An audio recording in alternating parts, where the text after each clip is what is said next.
Well, it's Christmas time, and you know what that means, or you're a leftist and you don't. You see, this is the festive time of the year when leftists hear the sound of children laughing, carolers singing, and worshipers saying their prayers, and send their lawyers to hunt them down and silence them forever. That's because leftists believe that religion is insulting and moralistic and should be destroyed because it's stupid and bad.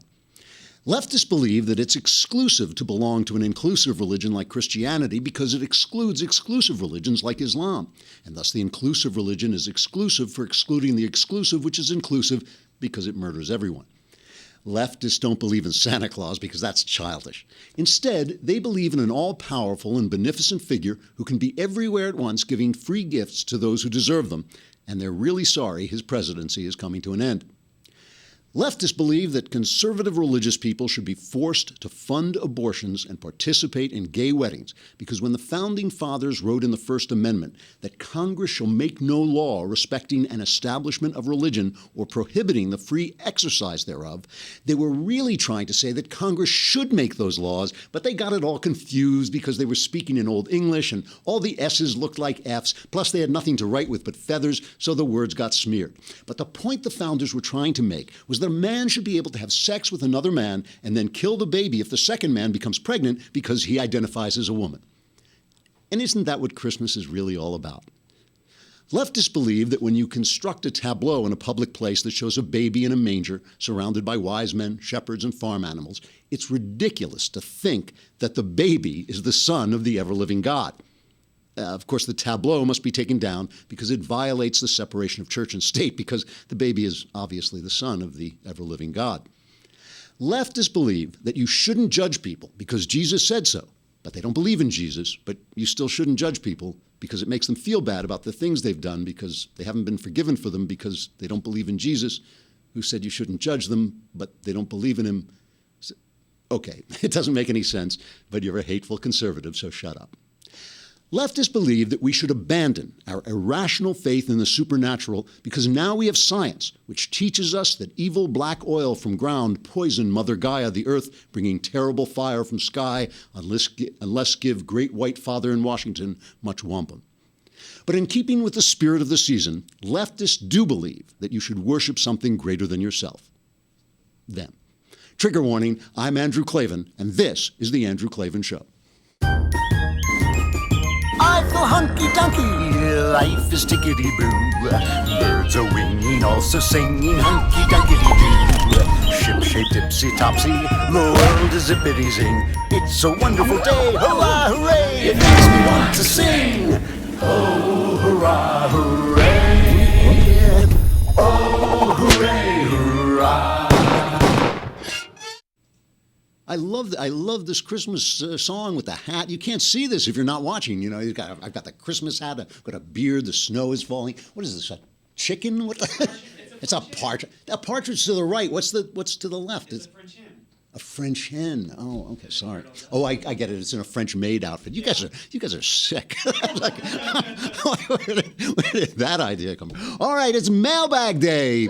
Woohoo, woo, and also who. And we will be doing the mailbag after the break when we lose you if you're on Facebook or YouTube. So you have to come on over to the Daily Wire and you can listen to it, or you could subscribe. If you subscribe, you can send in questions while I'm actually talking, and I will answer your questions in real time. Answers guaranteed 100% correct, 97.5% guaranteed to change your life. 3% for the better, I would say. But it will change your life. Also, while we are talking about Christmas, you can buy my memoir, The Great Good Thing, A Secular Jew Comes to Faith in Christ. It is an excellent Christmas present. Only go on Amazon and read the reviews, and you will see people going nuts, really going nuts for it. I have to say, it's very gratifying. I didn't write it with the intention of changing people's lives, but they keep writing on Amazon. You know, this changed my life, so it's great. And also, while you're there, pick up for yourself a copy of Werewolf Cop. One of my best thrillers is on sale on ebook for $195 or something, $199. Yeah, I just checked it this morning, so it's still on sale for like $2. All right, lest we forget, today is Pearl Harbor Day. This is 75 years ago today. The Japanese launched a sneak attack on Pearl Harbor, bombed our ships, damaged 8 of them, sank 4 of them, killed over 2,000 Americans, wounded over 1,000 Americans, thought that they were devastating our naval capability and in many ways should have been. But Winston Churchill is said to have heard about the attack and said, then we've won. And he later said that he knew that the moment he heard about Pearl Harbor that Hitler's fate was sealed and that the war was essentially over, that we were going to decimate him. Within 4 months, we launched a bombing raid, a suicide mission, the Doolittle raid, on Tokyo, which really was a suicide mission, but they didn't want the attack to go unanswered. So they just flew over there and these guys got captured, had to make their way out of China. There's a really good movie about it called 30 Seconds Over Tokyo. Excellent movie with, I think, is William Holden. I'm talking from memory, but I'm pretty sure it's William Holden is in it, and I think Spencer Tracy too. And really good film. And then within 6 months, we fought the U.S. fought the Japanese at Midway and destroyed their navy. So it was much, I was talking before about how important the Navy is, and we forget that now that we're flying around all over the place, but the Navy still controls access to the seas, and that is one of the reasons that Obama has been so negligent and so irresponsible in letting our Navy language. Just to remind you, here's what a U.S. president sounded like after Pearl Harbor was bombed. This is what a U.S. president used to sound like. Yesterday, December 7th, 1941, a date which will live in infamy. The United States of America was suddenly and deliberately attacked by naval and air forces of the Empire of Japan. Hostilities. Nope, we lost it. Yesterday, no blinking at the fact that our people, our territory, and our interests are in grave danger. With confidence in our armed forces, with the unbounding determination of our people, we will gain the inevitable triumph, so help us God. The line I love, it kind of got jammed up in there, but the line he says is hostilities are taking place. There's no avoiding it. There's no looking away and saying it's not happening, it's happening. And compare that to today when we have these people telling us that we can't say the word Islam and connect it to terrorism. And every time there's a terrorist attack, people race to tell us that it's our fault that we are Islamophobic, which is insane. I mean, it's insane. There is, every Islamic majority country is a slave state. Virtually everyone is a slave state. Virtually everyone oppresses women and all this, and but immediately they go to us. It's our fault. Can you imagine if FDR had come out and said, yesterday, a day that will live in infamy, we were bombed by the Japanese. Why do they hate us so much? Why? What have we done to make them? It must be our Asian phobia. I think this is a terrible, terrible thing. Here's what a president sounds like today. Here's Obama talking about victory, so help us God, in the war on terror. Yeah, I'm always worried about using the word victory because it evokes this notion of Emperor Hirohito coming down and signing a surrender to MacArthur. We're not dealing with nation states at this point. We're concerned with Al-Qaeda and the Taliban. He's so smart. He's so smart. First of all, it wasn't Emperor, as we know, who signed the surrender. It was I don't know, the foreign secretary in the name of Hirohito. That just putting that aside from it, I worry about the word victory. I worry. We don't want to have victory. We're fighting a war. We don't want victory. I mean, 8 years of this stuff, and they elected Donald Trump. I'm surprised they didn't elect just some wild Godzilla, with a big American flag stuck out of his ear. It's like, I don't want to talk about victory. So here's what a president is going to sound like in dealing with the Japanese. This is kind of funny. Here's what a president is going to sound like in dealing with the Japanese as of January. Here is President-elect Trump in Trump Tower talking to the Korean Japanese, Masayoshi Son of SoftBank. Here he is. This is Masa of SoftBank from Japan, and he's just agreed to invest $50 billion in the United States and 50,000 jobs.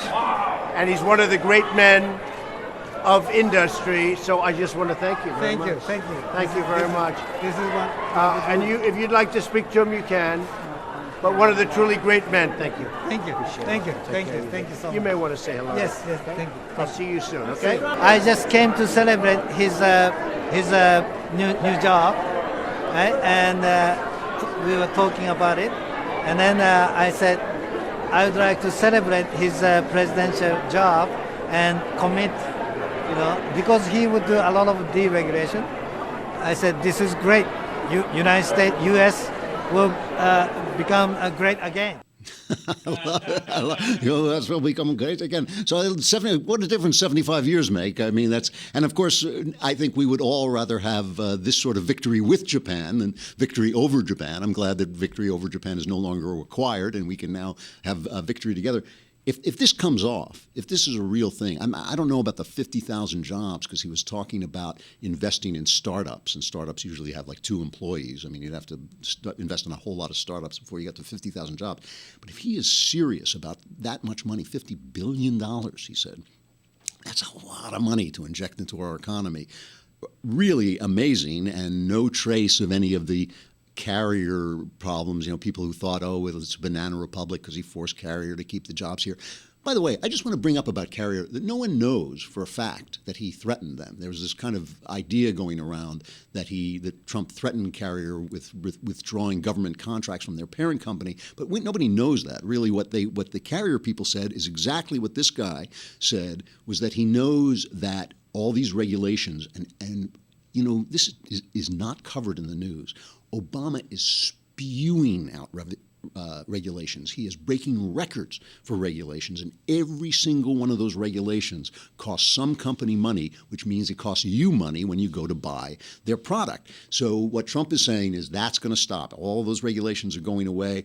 As he said in his speech at the Carrier plant, he suddenly realized while he was campaigning, something that he could have found out by just listening to the show, that regulations are even worse than high corporate taxes, which we also have. Get rid of high corporate taxes, get rid of regulations. You're not going to need all these tariffs he's talking about to keep companies in the U.S. Companies will want to stay in the U.S. because who doesn't want to be in the U.S.? I mean, that's where you want to be.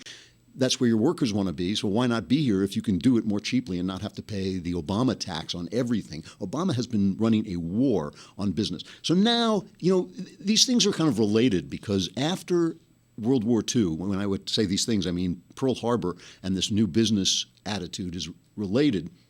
Because after World War II, we started to set up this global trading world in which the U.S. was kind of at a disadvantage. And it was okay that the U.S. was at a disadvantage because everybody else was dead. This is the thing. The entire West, you forget about this, but Berlin was rubble. Britain, rubble. All these countries were rubble, and people say, well, we had such a great economy. Yeah, because there was nobody else there. It's very, very hard to do that now that we have all this competition, and much, much less reason for us to give up any advantage, for us to act as if we are the granddaddy and we're taking care of everybody else. Now is the time for us to compete as a nation and to be a nation state. That's why things are changing. That's why suddenly, this is we're still living in the post-war world, and all these guys have failed us. All these guys who are moaning and groaning, and Obama's moaning and groaning, they have failed us by regulating us into the ground. And not just businesses, it's us too. If your kid goes out and starts a lemonade stand, the police come up and give her a ticket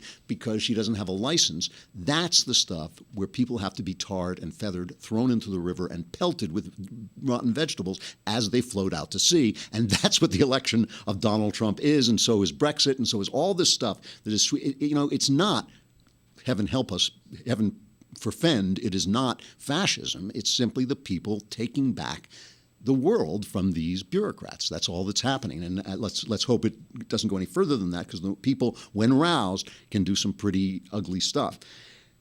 So the response to this from the mainstream media, which is, after all, just a corporate arm, it's just the Democrat talk, it's just the Democrat Pravda.